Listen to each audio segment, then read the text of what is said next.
It's everyone's favorite night of the month, Gallery Walk in downtown Brattleboro. I'm Kate Traskus, the Executive Director of the Downtown Brattleboro Alliance. And tonight we're going to be walking around to a pop-up art gallery, artful streets, and a secret shop that you may not have seen. And then we'll end at the art museum, which has art from the outside in. So come along with me.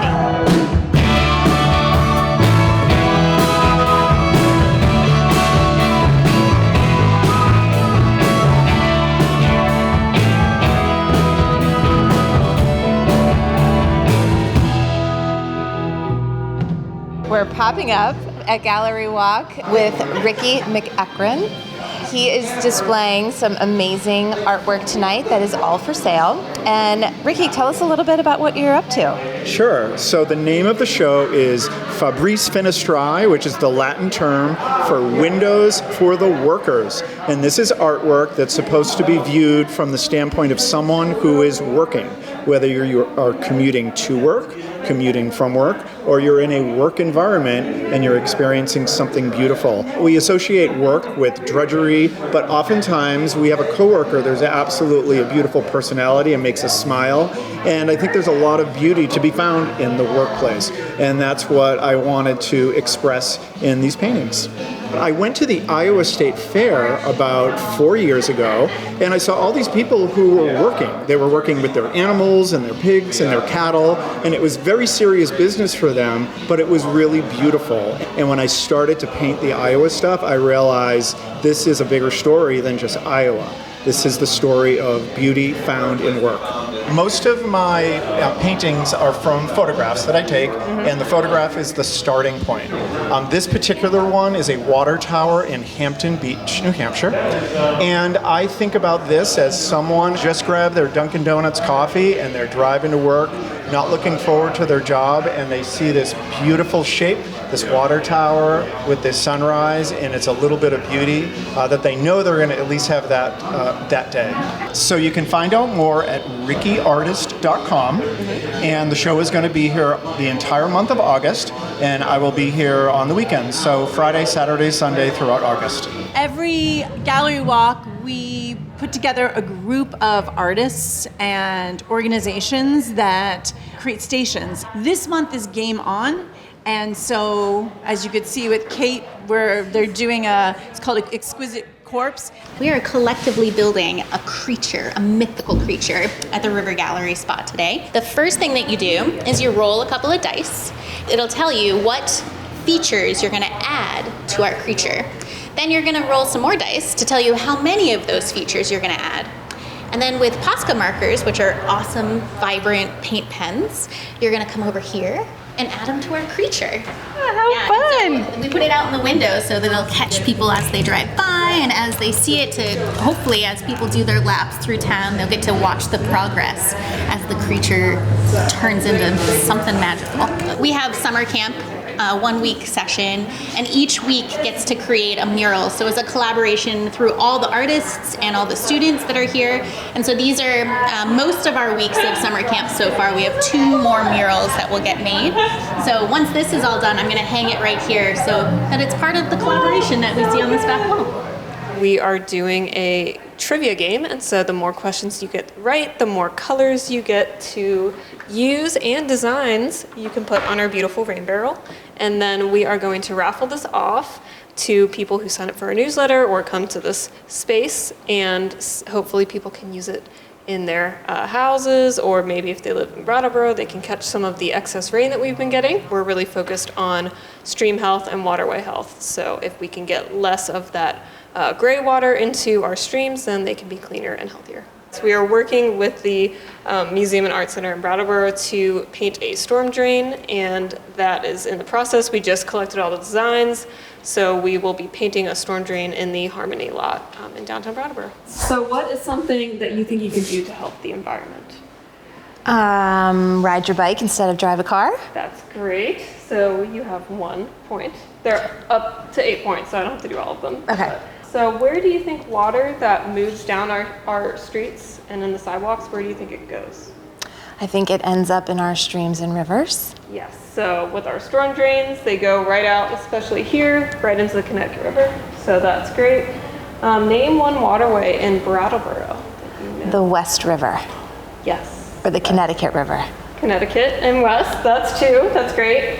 I have 3 wildlife species that benefit from clean water.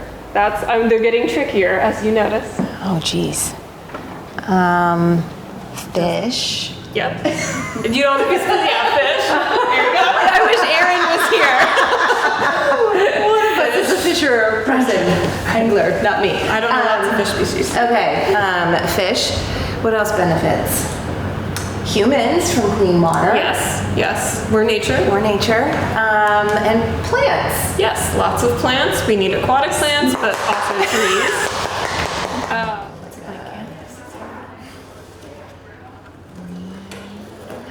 Nice.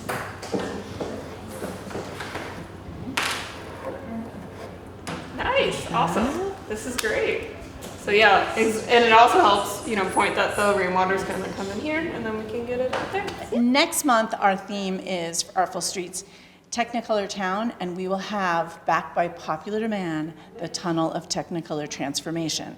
So if you need to transform your look, we have donated accessories and we have style sisters from this town that will make you up in a new style. I love it. Hi, I'm Stacy.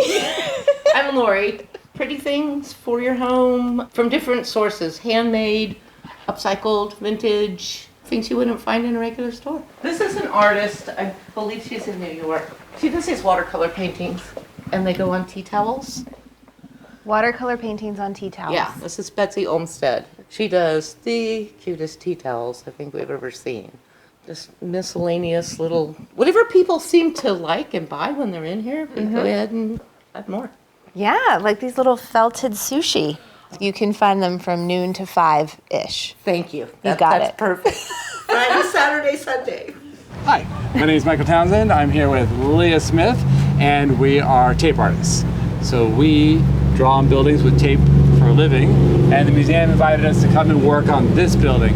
This came about because a year ago we had them come to Brattleboro and they worked with some of the Afghan refugees who are in the Art Lords and did this mural project all around town, and they were so fun to work with and they loved the building and then suggested that they come back and do this project. So that's how that came about. I will say traditionally our drawings are very large, very narrative, very representational, but in this case we have a wall that is broken up by thousands of stones and is also sort of embedded with a whole bunch of other artwork. So our job here was to make an artwork that complemented all the other artwork and also draw attention to the architecture of this building by highlighting all of these individual stones. So you can sort of see the artery of all the concrete and mortar that goes between them.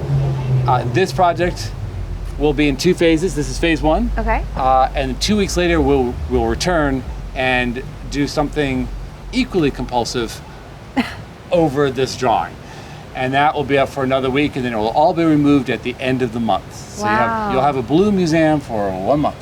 This is deep into day 3. Day 3. We've been trying to put an honest 12 plus hours in a day. Yeah. So just a lot of ladder work and a lot of just very careful craft. We are lovingly tracing every single stone to make sure that the mortar is exactly represented as it was put on the wall.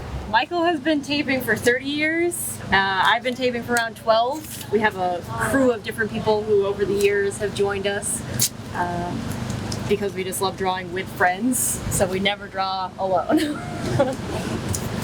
Using the tape in a way that tries to overlap because we know that this is going to be up for a month, so if it rains it needs to be pushed into the crevices, but other than that we're just trying to be really faithful to the outlines so that we don't have anything overlapping. We are down in Providence, Rhode Island, and in any sort of normal year we're on the road for most of it, just traveling with a backpack of tape from city to city, settling into a place and drawing large murals, and doing a lot of collaborative community events. So we teach in public spaces, we teach in schools, and teach the act of collaborative drawing. So working with themes and getting people to sort of use this medium to make works together in a way that is very difficult to do with other mediums. And it gives them a chance to transform their own buildings, transform their own spaces, tell their stories, be seen publicly. We never get tired of that formula. So we've worked with tens of thousands of students nationally, and it's just really, really nice to be here with great weather, doing something that is so satisfying. Inside we have 6 exhibits that opened at the end of June. And I think more so than like any chunk of time that I can remember here, it's just like a riot of shapes and colors and materials and stuff in the museum, starting with this mind-blowing exhibit in the main gallery by Aurora Robson. I'm just so impressed with the recycle, upcycle of all of this plastic waste into, to me, looks like sort of sea creature life forms. And then there's then you go into one of the side rooms, and there are abstract sculptures made from wood and ceramic and modeling clay and wire by an artist named Robert Lee Bell from Northampton. Some really colorful, thick paintings in the ticket gallery by a California artist named Alec Egan. Ceramics in kind of an installation in the small Mary Summer Room by an artist from originally from the Bahamas named Danina Major. And the exhibit is an homage to her grandmother and kind of folk art traditions in the Bahamas. We have a fabulous exhibit that it was put together by Vermont Folklife Center, celebrating the 40th anniversary of the first Pride celebration in Vermont. And then finally you make it to the back room and it's glass-tastic. So kids submit drawings of imaginary creatures, and then the ones that are selected are paired with a glass artist to realize their creation. So awesome. A unicorn mermaid. Look at how cute that is. All this stuff is up until like the first week of October, but Aurora's exhibit stays up then for one more cycle until February. And the museum also is having their gala, Imagine, is coming up on August 19th. So if you don't have your ticket, get your ticket. It's great fun. Cocktails, dinner, and then there's dancing starting at 9. If you volunteer, I think you can come and dance the night away. But also special this year, we've created a new award that we expect to give out each year, and it's an award to be given to an artist who is using their platform for the betterment of society or humanity. So we're calling it the Award for Service to Art and Humanity. And we're giving it to Aurora, the artist who's responsible for these plastic sculptures. Because for 20 years, Aurora's just been doing incredible work, devoting all her creative energy, drawing attention to the problem of plastic pollution, but also like opening people's eyes to potential solutions to the problem of plastic pollution and giving people some hope that that's maybe something we could actually tackle. So we're going to give that award to Aurora at the gala. Thank you again for joining us for another walk around downtown Brattleboro during Gallery Walk in August. I'm Kate Traskus, the Executive Director of the Downtown Brattleboro Alliance, and we look forward to seeing you next month in September.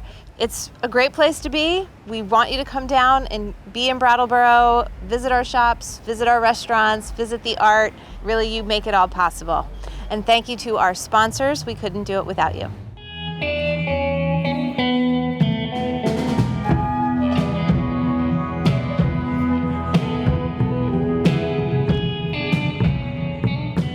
Thank you to our Gallery Walk sponsors, Chroma Technology, Berkeley and Veller Greenwood Country Realtors, Biologic Healthcare, Brattleboro Savings and Loan, Park Place Financial Advisors, Pine Heights at Brattleboro, New Chapter, M&T Bank, Stevens & Associates, The Richards Group, Thomas Thompson Trust, Trust Company of Vermont, and 802 Credit Union.